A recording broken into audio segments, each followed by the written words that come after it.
मुझे अब तक समीर का फोन नहीं आया है। शायद वो इंस्पेक्टर गिरीश को कांटेक्ट ही नहीं कर पा रहा है। भाभी थोड़ी देर इंतजार तो करना पड़ेगा। हो सकता है उसे इंस्पेक्टर गिरीश मिल जाए और वो इस इंस्पेक्टर से उनकी बात करा दे। फाइल आज ही मिल जाएगी हमें। रिमझिम और कोई ऐसा नहीं है जो सच साबित करने में हमारी मदद कर सके, है ना भाभी? विजय मालिनी की असलियत जानता है। उसका नंबर है तुम्हारे पास? होना चाहिए, पहले तो था। है फोन करके देखते हैं।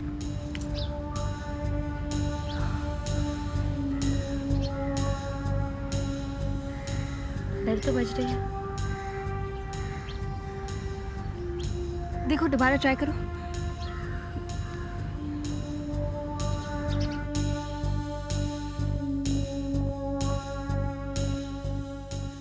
क्या हुआ?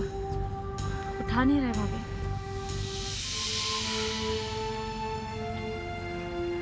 तुमसे पहले ही कहा था ना रिमझिम, तुमसे कितनी बार कहा रिमझिम कि सबको मालिनी की असलियत बता दो, लेकिन तुमने मेरी एक नहीं सुनी। तब उस वक्त सब कुछ बता देती तो शायद ये दिन देखना नहीं पड़ता रिमझिम हमें।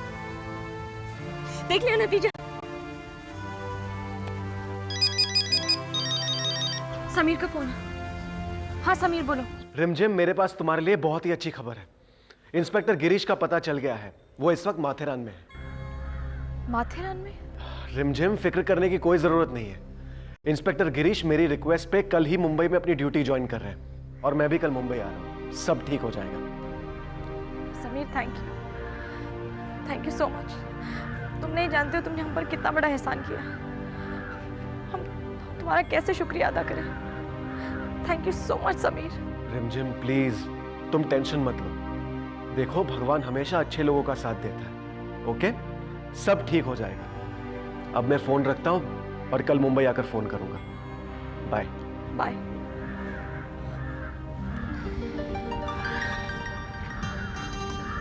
भाभी कल समीर इंस्पेक्टर गिरीश को लेकर यहाँ पर आ रहे हैं। हमें फाइल मिल जाएगी भाभी, हमें फाइल मिल जाएगी।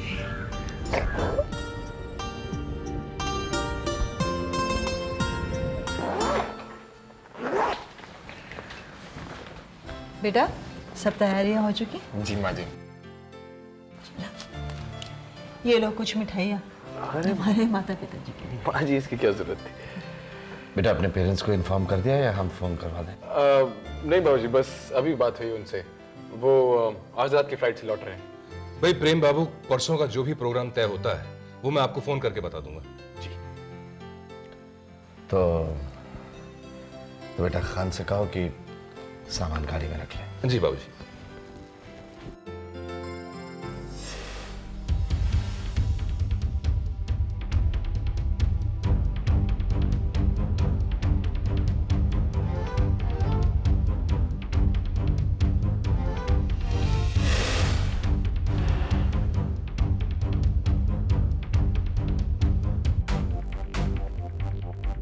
रिमझिम क्यों कर रही हो ऐसा तुम?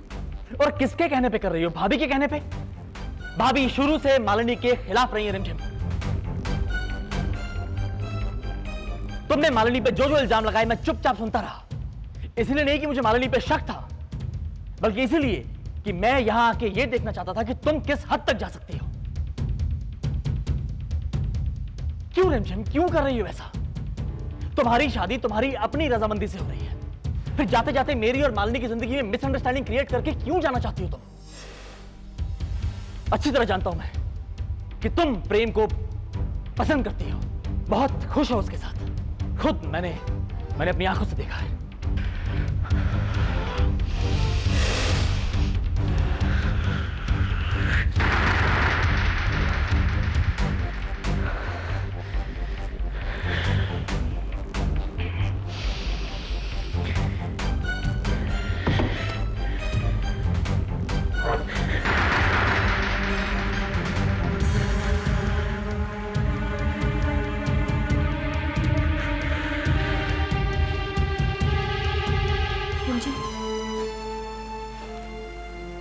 चिंता मत करो, सब ठीक हो जाएगा।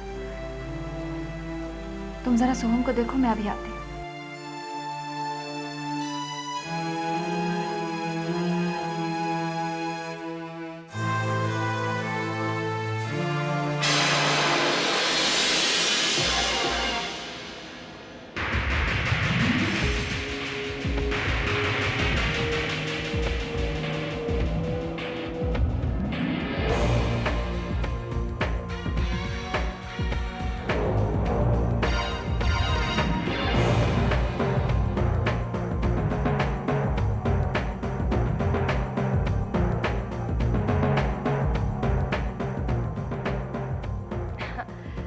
जानती हो रिमझिम, प्रेम जी अपने घर वापस चले गए, लेकिन तुम चिंता मत करना। हाँ, बहुत जल्द वो वापस आ जाएंगे, सगाई के दिन।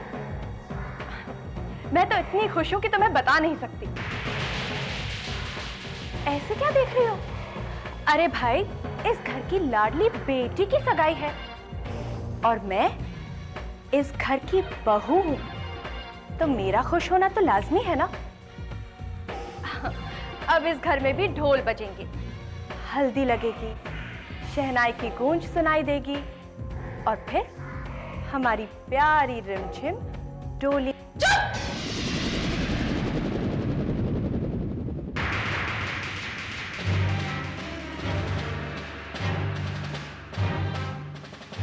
मालूम तुम्हें याद है, हमने तुम्हें 20 दिनों की मोहलत दी थी और आज 19वां दिन है। इसका मतलब जानते हो? हम बताते हैं। इसका मतलब है कि कल के बाद से इस घर से तुम्हारा दाना पानी उठ जाएगा। 24 घंटे मालिनी, सिर्फ 24 घंटे।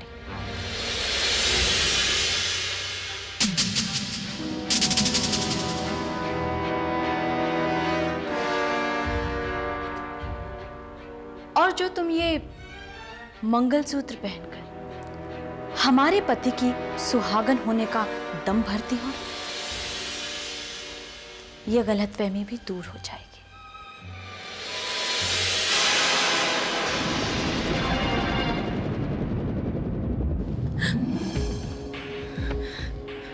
किराए का मंगलसूत्र पहन लेने से कोई सुहागन नहीं हो जाता।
मंगलसूत्र,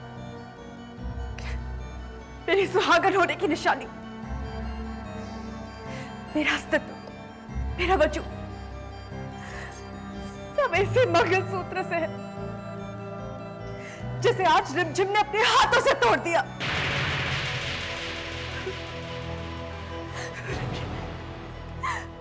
हाँ। क्या गलत किया उसने? क्या गलत किया?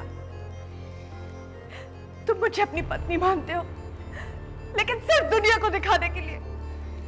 आज तक तुमने कभी मुझे अपनी पत्नी होने का दर्जा दिया है?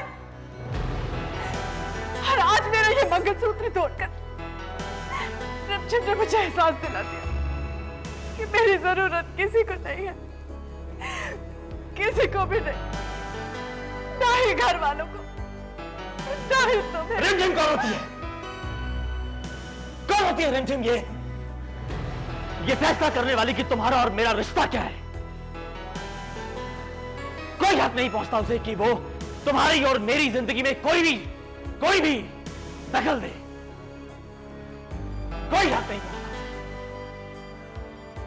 जाओ और जाके कह दो रिमझिम से कि जिससे वो प्यार करती है उसी के साथ रहे अपने उस प्रेम के साथ, रहे अपने उस प्रेम के साथ।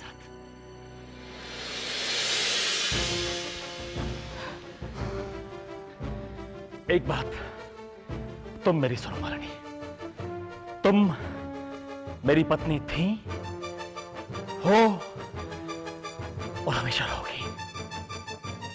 जाओ जाके कह दो उस रिमझिम से और सभी से कि तुम मेरी पत्नी हो तुम मेरी।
जीती रहो बेटा, जीती रहो। कैसी हो?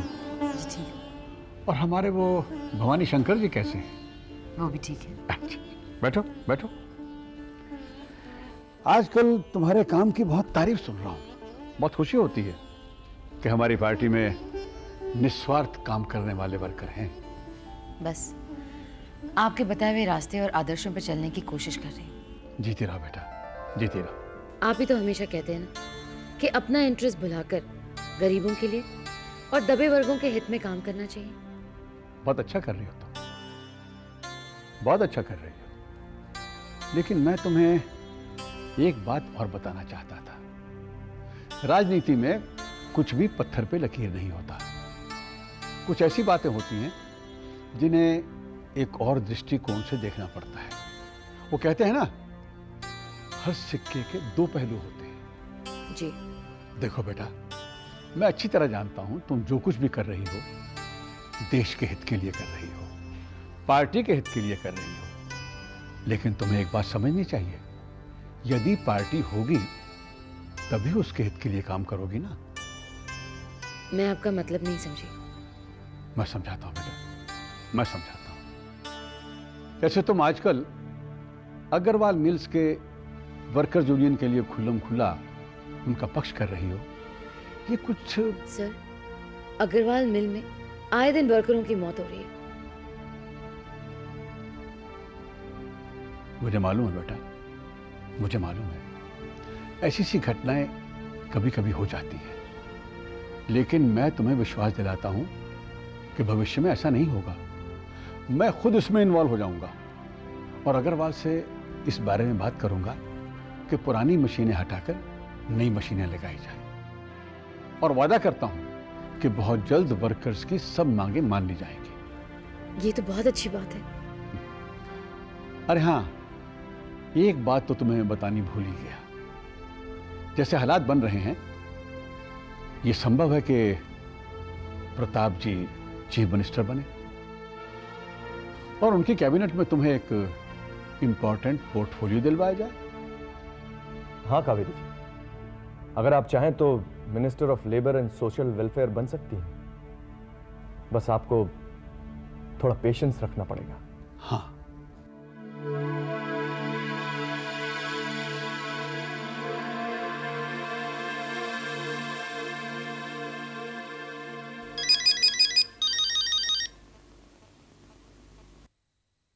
हाँ मिस्टर माथुर, कहिए।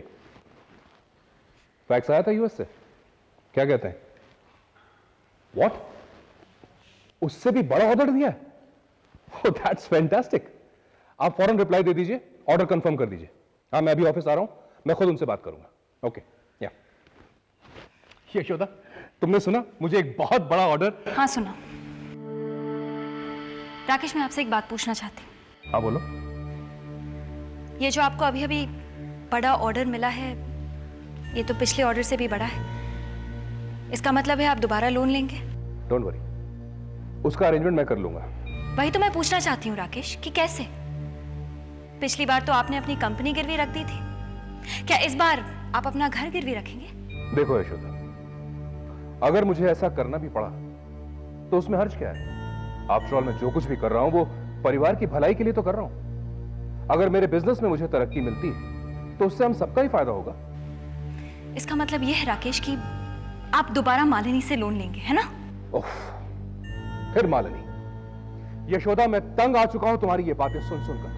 फॉर गॉड सेक तुम। फॉर गॉड सेक राकेश, आप प्लीज मेरी बात समझने की कोशिश कीजिए। एक दिन राकेश, एक दिन मालिनी आपको और इस परिवार को तबाही के एक ऐसे मोड़ पर लाके खड़ा कर देगी कि किसी को पछताने का मौका तक नहीं मिलेगा। इनफ यशोदा, कह लिया जो तुमने कहना था। अब मुझे अपना काम करने दो।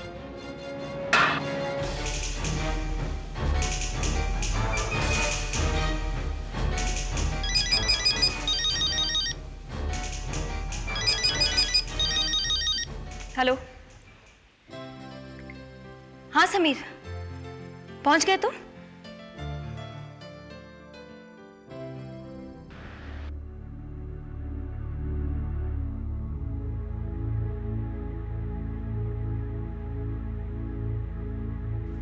आज हम मालिनी की असलियत घर वालों को बताने वाले हैं। सुनकर अविनाश को बहुत सदमा पहुंचेगा।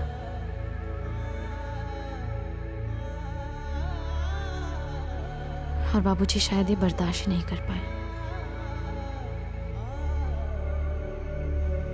गोपाल जी, घर में सबको इस सच्चाई को बर्दाश्त करने की शक्ति दीजिए।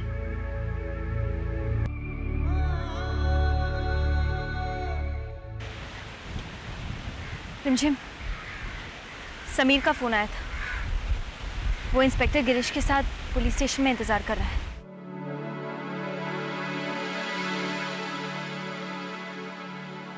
ठीक है।